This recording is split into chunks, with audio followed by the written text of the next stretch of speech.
This episode of Techno Buffalo is brought to you by lynda.com. Hello, Internet, and welcome back to another episode of Ask the Buffalo, the show where you can ask me, Ashley Esqueda, any question you might have from the wide world of technology. Every Tuesday, we put up a call for questions on technobuffalo.com. You can leave your questions in that post comments. Otherwise, you can send them to me any time of the day or night at technobuffalo or at Ashley Esqueda on Twitter.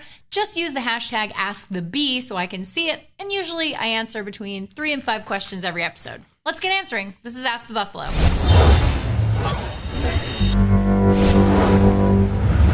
Our first question comes from Ben's Fans Club on Twitter. He says, get the Galaxy Mega 6.3 or the Galaxy S4 or wait for the Galaxy Note 3. Well, the Galaxy Mega 6.3, the thing I have a problem with is it's a 720p screen. So you're not going to get that beautiful, crisp 1080p screen that you really want right now. I think that's sort of a hot thing right now, 1080p screens. And it really actually shows resolution-wise on that device. As for the S4, it is a little bit older, so I'm going to say, since we're more than likely going to see the Note 3 at IFA this year in a couple of weeks, I would wait for the Galaxy Note 3, but that's just my opinion. I think the Note 3 is sort of the best of both worlds. You get that big screen size, but then you also have all that speed and beautiful resolution that you have on the S4. Twitter user SantiGuts14 asks, I'm starting last year of high school soon. I need a new backpack with enough space for textbooks and laptop and charge devices. Oh, my suggestion is obviously the Power Bag. I'm a huge fan of the Power Bag. They have backpacks that have 3,000 and 6,000 milliamp batteries, so you can charge all of your stuff. You can charge your laptop, you can charge your tablets, your phones, and you can take it with you to college because they're really super durable. I have had one for trade shows, and that is honestly one of my absolute favorite things to have with me while I'm on a show floor. Josh asks, hey Ashley, what does Nintendo need to do this holiday with the Xbox One and PlayStation 4 coming out in November? Well, this is a really good question that not a lot of people are actually asking. So many people are so excited about the new consoles that everyone's kind of forgotten about what Nintendo needs to do strategy-wise this holiday season. I think Nintendo's strategy needs to be get those first-party titles out. I mean, that's what Nintendo's famous for. The Marios, the Zeldas. I would love to see a new Metroid. I would love to see a full-blown Kid Icarus game. And, you know, just bear with me on this.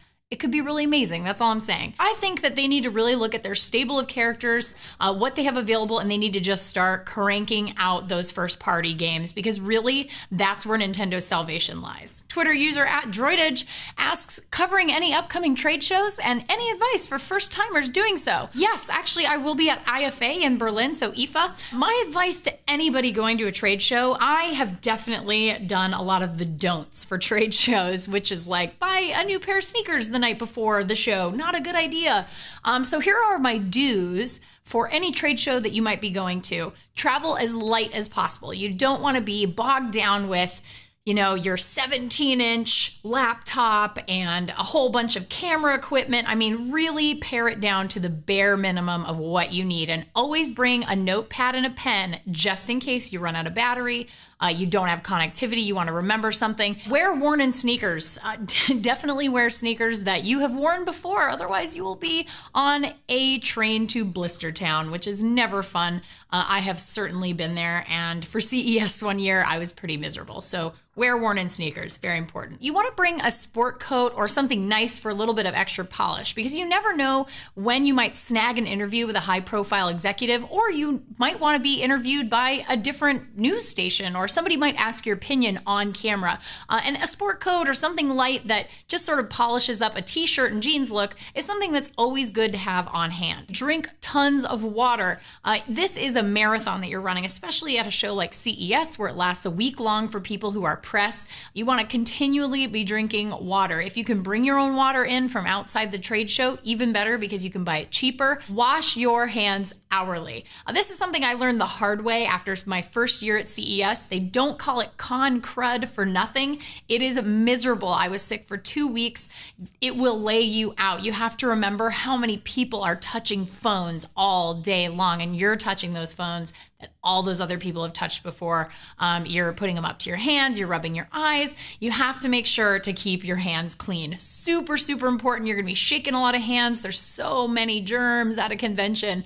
Just keep your hands clean because that will keep you from getting very, very sick. That's my number one piece of trade show advice. And now we want to take a minute from answering your awesome questions to thank our friends and sponsors at lynda.com. You can learn it at lynda.com, an online learning company with more than 77,000 video tutorials that teach software, creative, and business skills. A membership starts at just $25 a month, and you get unlimited 24/7 access to high-quality video courses taught by expert instructors with actual real-world experience. Well, videos range from quick bite-sized tutorials to all the way into comprehensive courses in subjects like web design, programming, photography, business, animation, and more. They add new courses every week, and you can save, prioritize, and track your progress for every course in your queue. If you have an iPhone or an iPad, there's also a lynda.com app for members so that you can learn on the go. You can try lynda.com for free for 7 days by visiting lynda.com/technobuffalo. So make sure you use that link so they know we sent you. Well, that's it for this week's Ask the Buffalo. Thank you so much for watching. Please give the show a thumbs up if you enjoyed it. We really appreciate that. And check us out at technobuffalo.com for all the latest and greatest tech news. Until next week, I'm Ashley Esqueda. See you next time.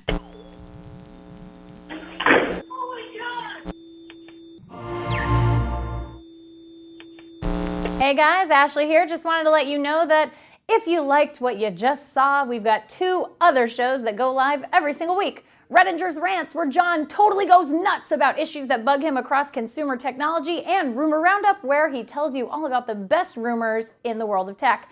So click the text below that says subscribe, and if you want to check out either of those shows, click right over here. See you next time. Thanks for watching.